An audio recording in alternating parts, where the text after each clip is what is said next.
नमस्कार दोस्तों, योग आयुर्वेद में आपका पुनः स्वागत करते हैं। तो आज हम बात करेंगे गुप्त रोग के बारे में, जिसमें से शीघ्र पतन, नील शुक्राणु, नपुंसकता, पेनिस में उत्तेजना ना होना, उसकी मसल्स में शिथिलता आ जाना। ऐसी समस्या आने पर हम 5 औषधियों द्वारा इसका उपचार करते हैं। तो वो कौन सी 5 औषधियाँ हैं, उनके कौन-कौन से फ़ायदे हैं और वो इसका प्रयोग किस प्रकार करना चाहिए, तो ये सारी बातें इस वीडियो में हम आपको बताने वाले हैं। तो आप इस वीडियो को अंत तक ज़रूर देखें।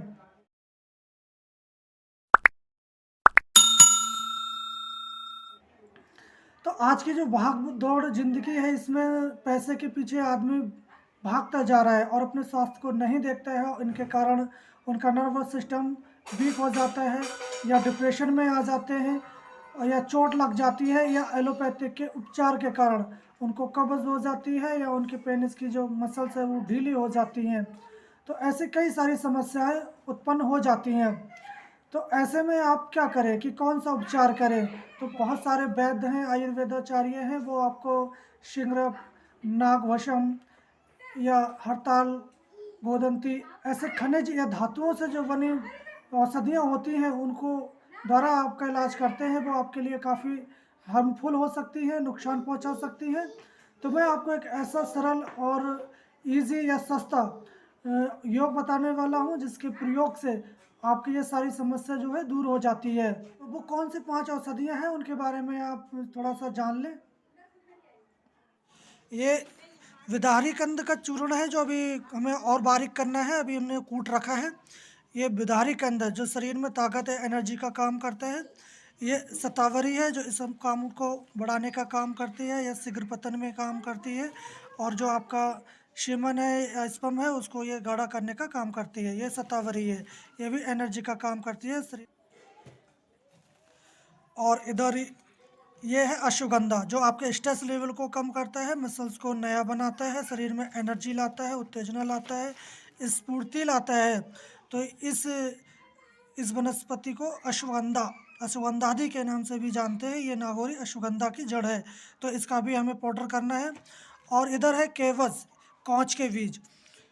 तो इसका भी पाउडर हमने फाइन करके इसमें रख दिया है। तो इसका भी हम इसमें उपयोग करते हैं। और जो हमारी 5वीं औषधि है, जिसका उपयोग हम सबसे ज़्यादा नपुंसकता में करते हैं, और इसको लेने से कैसे भी नपुंसकता हो दूर हो जाती है। तो ये है आपके भिंडी की जड़। तो इस भिंडी के जड़ से जो है नपुंसकता में काफ़ी अच्छा जो है लाभ देखा गया है। तो इस जो भिंडी का हम पाउडर करके इसका प्रयोग करेंगे।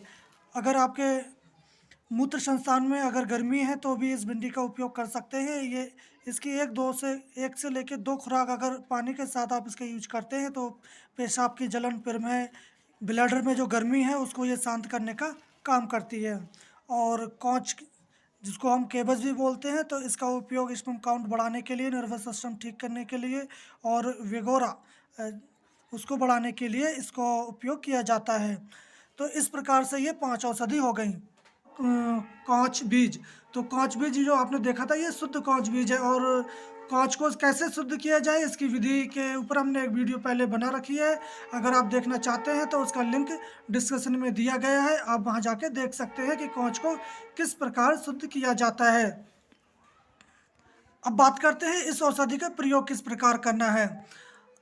अगर आपके स्पर्म काउंट कम हो गए हैं, नपुंसकता है, या शीघ्र पतन जैसी समस्या होती है, या उत्तेजना नहीं आती है, तो आप इन 5 औषधियों को बराबर मात्रा में आप पीस लें और इसका फाइन पाउडर कर लें।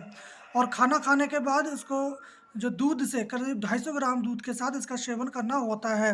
अगर आपको पेट साफ ठीक से नहीं होता है, तो आप इस दवाई का सेवन करने से पहले अपना पेट साफ कर लें। पंचसाकार चूर्ण, त्रिफला के चूर्ण से, या जो बाज़ार में मिलते हैं आपका अमलतास का गूदा, इन औषधियों से आप इस पेट को पहले साफ़ कर लें।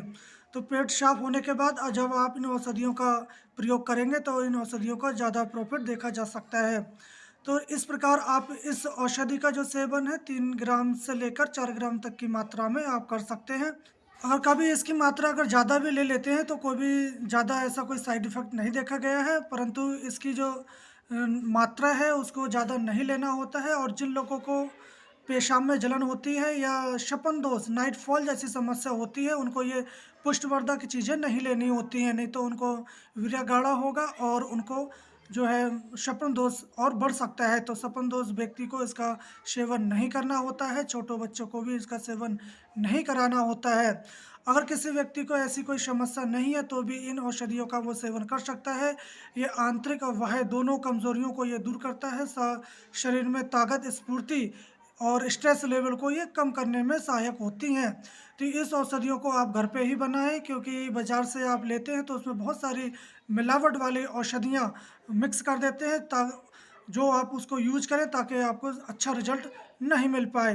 तो आप इन चीज़ों से बचें और बाज़ार से जो है रॉ मटेरियल लेके आएँ, घर पे कूटे-छाने और उनको बारीक करके आप उसका प्रयोग कर सकते हैं। इस प्रकार आप इन 5 औषधियों का सेवन करें तो आपके शरीर में एनर्जी बनी रहती है। स्पर्म काउंट की जो कमी है वो 1 से 2 मंथ में पूरी हो जाती है। और अगर पेनिस में आपके तनाव नहीं आता है, उत्तेजना नहीं आती है, तो भी आप इसका सेवन कर सकते हैं। ये बहुत ही अच्छी औषधियाँ हैं, आप इसका प्रयोग कर सकते हैं। मैं अपने पेशेंटों को यही औषधियाँ देता हूँ। कभी-कभी देखा गया है कि एलोपैथिक के मेडिसिन यूज़ करने से भी लोगों को ये नपुंसकता आ जाती है और उनके पेनिस में जो है तनाव थोड़ा-सा कम हो जाता है, तो उन लोगों को भी इन औषधियों का प्रयोग करना चाहिए और एलोपैथिक जो औषधियाँ हैं, उनसे बचना चाहिए। ऐसे कई पेशेंट हमारे पास आ चुके हैं जिन्होंने हाइड्रोसील था, उनका इलाज करवाया और उनको एंटीबायोटिक हाई डोज़ दी गई और उनका जो टेस्टिस है, उनका साइज़ भी छोटा हो गया, स्पर्म काउंट 0 हो गया और जो टेस्टोराइन हार्मोन्स होता है, उसका लेवल भी कम हो गया। तो इन एलोपैथिक जो औषधियाँ हैं, उनसे आप बचें क्योंकि ये बहुत ही हार्मफुल होती हैं, ज़रूर नुकसान पहुँचा सकती हैं। तो आप इन औषधियों से बचें और जो आयुर्वेदा जो मेडिसिन है, इनका आप यूज़ करें। अगर आप ये चूर्ण घर पर नहीं बना सकते, हमारे द्वारा मँगाना चाहते हैं, तो आप जो मेरा एड्रेस जो है डिस्क्रिप्शन में दिया गया है, आप वहाँ कॉल कर मँगवा सकते हैं। आपको कोई ऐसी अगर समस्या है, इसके बारे में आप कुछ पूछना चाहते हैं, तो हमारा जो नंबर है डिस्क्रिप्शन में दिया गया है। आप सुबह से 10 बजे से लेकर शाम 5 बजे तक कभी भी कॉल कर सकते हैं। तो आप इन औषधियों का उपयोग करें और जीवन के आनंद लें। तो हम कल फिर मिलेंगे एक नई औषधीय जानकारी के साथ, एक बीमारी के साथ। तब तक आप स्वस्थ रहें और मस्त रहें।